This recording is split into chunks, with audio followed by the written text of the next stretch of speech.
Welcome to our weekly podcast, Just Some Points, podcast where we try to give you the latest and greatest and news from the last week in digital marketing.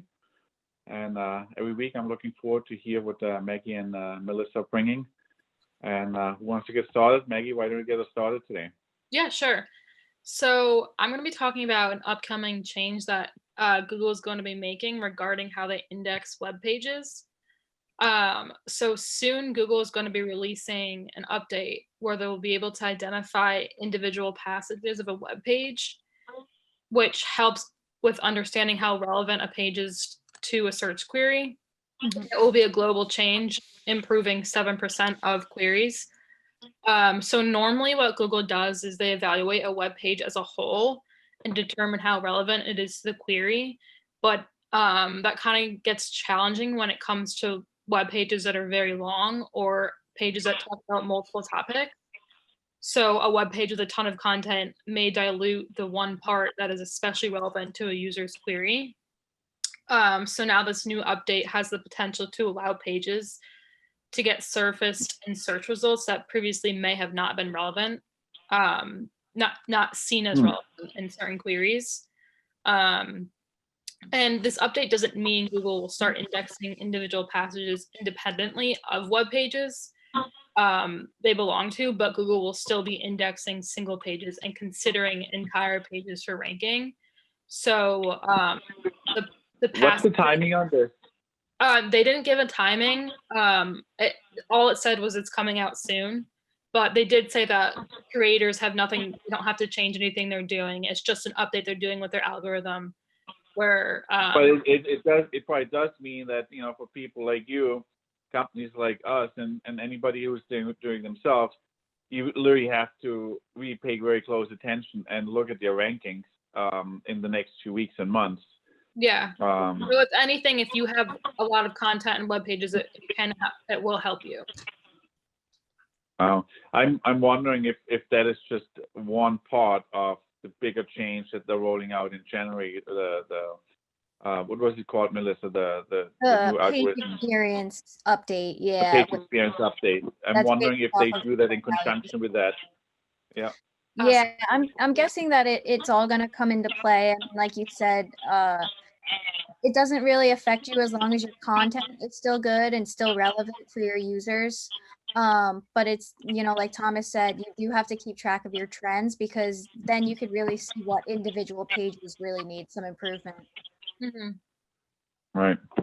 Yep. That's very interesting. I'm more and more often I'm wondering, with all those algorithm changes and what they do, if there's still anybody there actually who really understands the complete algorithm that they have, and because to me it sounds more so complicated that I doubt that there is real control over what they do. And it's constantly changing. Yeah. Actually, I had this as a side note for the end, but it might actually fit to this. I just wanted to throw this out as an FYI that if you haven't heard it, but the Google is facing some stiff headwind at the moment because they're getting sued by the federal, by the Justice Department, as well as by a group of states. The Justice Department, all of those lawsuits are actually over antitrust law issues, and the DOJ, interesting enough, is focusing on search engine related things, how they use the search engine, and basically the antitrust issues related to that, versus the states focus on their advertising practices. And we've been talking about this on and off, and I certainly welcome this. But it has been in the coming. So I just wanted to throw this out as a side note, and certainly fitting to all their changes. Melissa, what do you have? I'm actually going to talk about Adobe today. We have always, we've been talking about conscious content, when our guest Kristen comes on, and our medical publishing efforts, and Adobe is actually really stepping up their authenticity initiative. They call it the Content Authenticity Initiative, and their goal is to capture verifiable data from the original sources made by Adobe. So they actually created a new feature that's in the Photoshop beta that is called the Content Authenticity Panel, and it's powered by artificial intelligence, and it's able to tell you where your images are coming from and how they have been edited and changed. So you can see who is creating them. So when you can see who it's produced by, meaning the Adobe creator, produced with, so you could see where your images are coming from, whether it's like Adobe stock or Shutterstock, or where, where the original image is being pulled from. And you can see an edits and activity feed to see what changes have been made, whether it's coloring, certain brushes being used, as certain text being added to your images, so that you can really show how an image has been modified using Adobe products. That's interesting. Actually, it just made me think while I was listening to you, if there's a whole new breed of companies and services on the horizon, with everybody realizing that there is a lot of fake news out there and a lot of wrong, information and truly fraudulent information. If there will be more companies that's just solely focused on validating content that will be used as basically as a reliable backbone of anything you do, almost like a certificate of authentication or truth, or whatever you want to call it, probably better names of naming it. Because there's certainly all the social media platforms struggle with it, although I feel they don't throw enough money at it because they are highly profitable, so they could throw more resources at it. Yep. But it is very difficult, certainly challenging. So it's very interesting that. Yeah, it was. And are they focusing more on the just imagery or also written content? Right now they're focusing on just imagery, and right now it's in beta with Photoshop. So this isn't even rolled out to like all of the Adobe videos, like programs that they have, or anything just yet.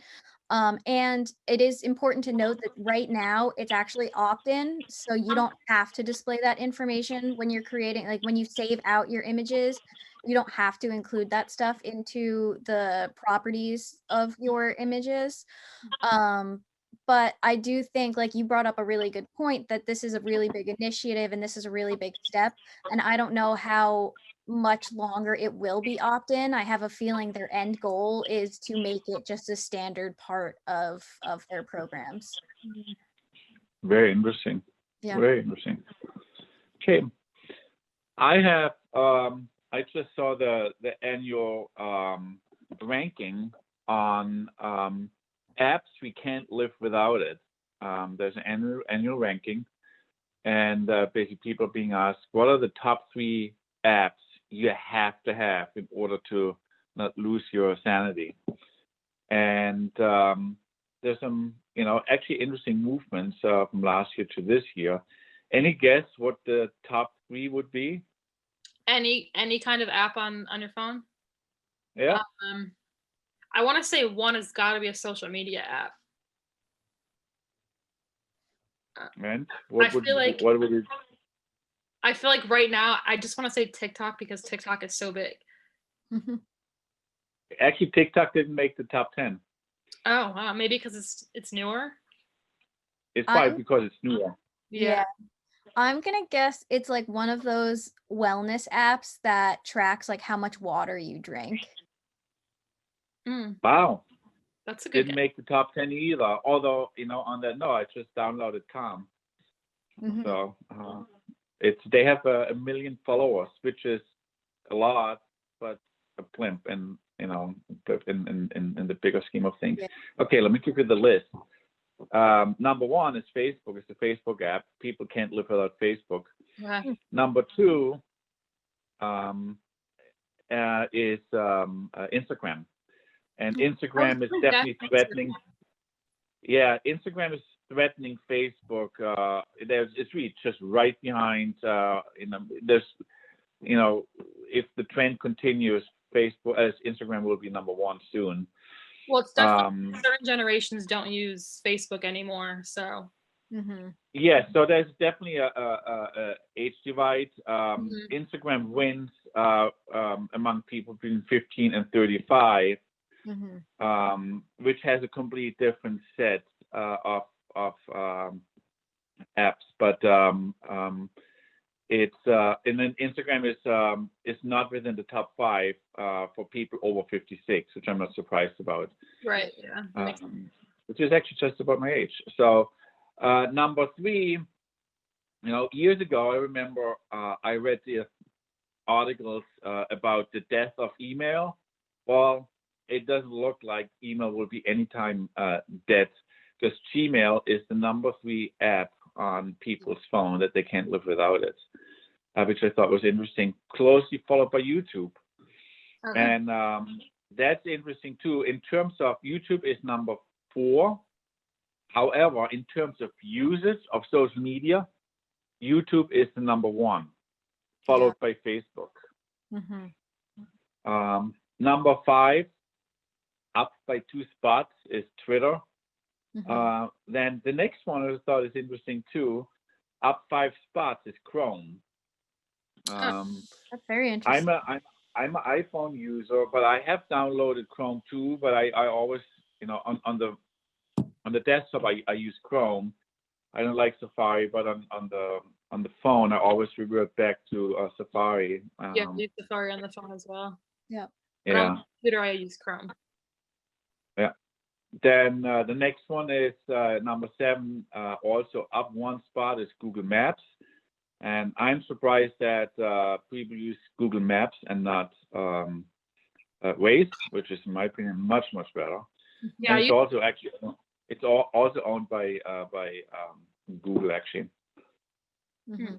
And then number 8 made it the first time in the top 10, despite the fact that only 1 out of 5 Americans used the app. WhatsApp made it into spot number 8. It's a big international app, right? Say it again? It's a big international app, right? It's in Europe, being a German, I know in Europe there's nothing that everybody's using WhatsApp. In fact, it's so entrenched in that it's actually changing the language. People don't say text me. People say WhatsApp me. Yeah. Because everybody's using WhatsApp. The one thing actually I noticed on the iPhone, when I send video or pictures or so via WhatsApp versus my iPhone Messenger, it goes much faster on WhatsApp. Number 9, they're rolling in dough, especially this year, Amazon. People want to shop and they do that on the phone. They need the Amazon shop. They're up from number 10 last year. And then the biggest loser of this year, dropping from number 6 to 10, is Messenger, Facebook Messenger. So, but definitely interesting. Also interesting is actually, I'll give you the top 5 for people between 15 and 25. Number 1, Instagram. Number 2, YouTube. Closely followed by Snapchat, Twitter, and Facebook. So Facebook is number 5 versus 1. Right, overall. which makes sense. Yeah, it actually makes sense thinking about it. With Messenger dropping so much, I wonder if that drove Facebook to make it like a universal messenger app now, where you can get Facebook messages, Instagram messages, like Messenger used to just be from Facebook, but now it's all of your Facebook owned apps in one messaging app. So I wonder if that's probably what drove it. They're trying to get more people to start using it again. That's a good point. I'm sure you're right on the money with that one. Yeah. They want to utilize all the reach they have in the different apps and bring the benefit together into one. Yeah. So great. As every week, always interesting to chat with you guys about the new stuff in digital marketing. Hope everybody else finds it interesting too. See you next week. Bye.